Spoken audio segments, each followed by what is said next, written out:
Kemarin banget baru saja beredar rilis survei yang dilakukan oleh Lembaga Survei Indonesia atau LSI. Ada beberapa temuan menarik dari survei ini yang mau saya bahas lagi. Langsung saja ya. Pertama, tingkat kepuasan publik kepada Pak Jokowi naik. LSI pada Januari lalu mengungkapkan bahwa tingkat kepuasan kepada Pak Jokowi berada di poin 76,2%. Lalu turun tipis pada bulan Februari menjadi 75,9%. Nah, pada akhir Maret kemarin tingkat kepuasan publik kepada Pak Jokowi kembali menguat, bahkan lebih tinggi di bulan Januari 2023, yaitu 76,8%. Di tengah hantaman bertubi-tubi kepada Presiden Jokowi, nyatanya kepuasan publik terhadap kinerja Presiden justru menguat. Sebut aja isu impor beras dan pengesahan Undang-Undang Cipta Kerja.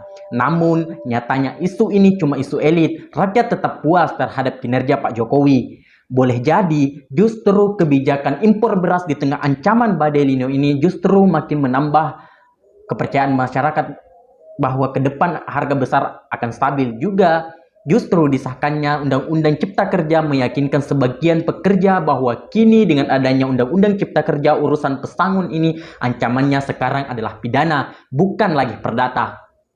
Namun, satu hal yang pasti, sejarah mencatat selama harga-harga kebutuhan terkendali, kepuasan publik terhadap pemerintahnya akan cenderung tinggi. Pada Maret 2023, inflasi atau kenaikan harga-harga barang terhadap mata uang cukup terkendali, yaitu 4,97%. Kedua, ini nih yang paling menarik. Biasanya kan kalau tingkat kepuasan publik terhadap kinerja Presiden Jokowi tinggi, maka kecenderungannya elektabilitas Pak Ganjar juga tinggi.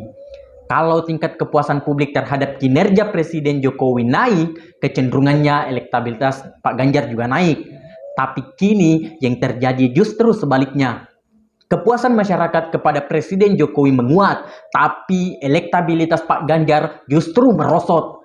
Dalam simulasi 3 nama Ganjar Pranowo, Prabowo Subianto, dan Anies Baswedan, elektabilitas Pak Ganjar merosot dari 35% pada bulan Februari 2023 menjadi 26,9% pada Maret 2023. Dan kini elektabilitas Pak Ganjar berada di bawah elektabilitas Pak Prabowo, yaitu 30,3%, dan mendekati elektabilitas Pak Anies, yaitu 25,5%.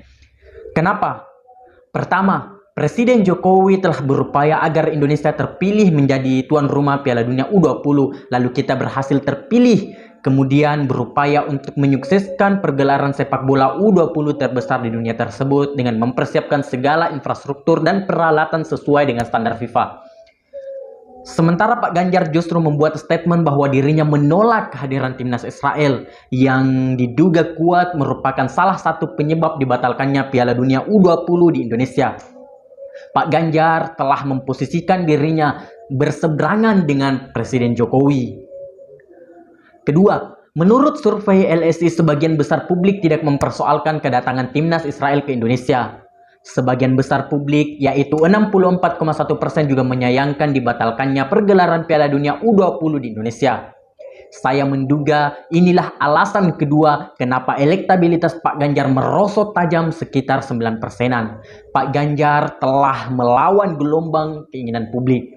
Pembahasan mengenai penolakan Pak Ganjar akan kehadiran Israel sudah ada dibahas di mana-mana, dan saya juga membahasnya dulu.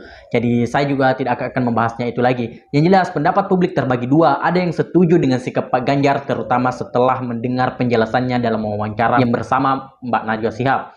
Namun ada pula yang tidak puas dengan penjelasan Pak Ganjar, terutama para penggila sepak bola dan pendukung timnas U20. Saya jujur saja termasuk yang tidak puas. Saya tetap sedih dengan dibatalkannya pergelaran Piala Dunia U20. Tapi saya tidak menarik dukungan saya kepada Pak Ganjar untuk menjadi Presiden RI 2024-2029. Kenapa? Karena hingga hari ini pun setelah saya kecewa, Pak Ganjar masih merupakan sosok terbaik untuk memimpin negeri ini dari 3 orang tersebut.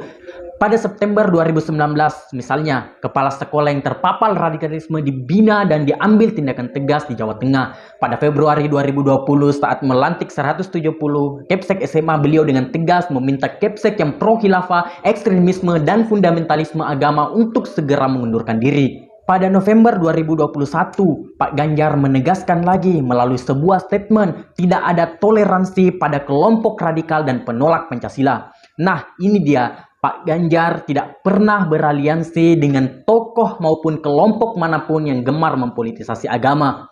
Justru Pak Ganjar adalah ikon perlawanan terhadap mereka. Wallahul muwaffiq ila aqwamit thoriq. Wassalamualaikum warahmatullahi wabarakatuh.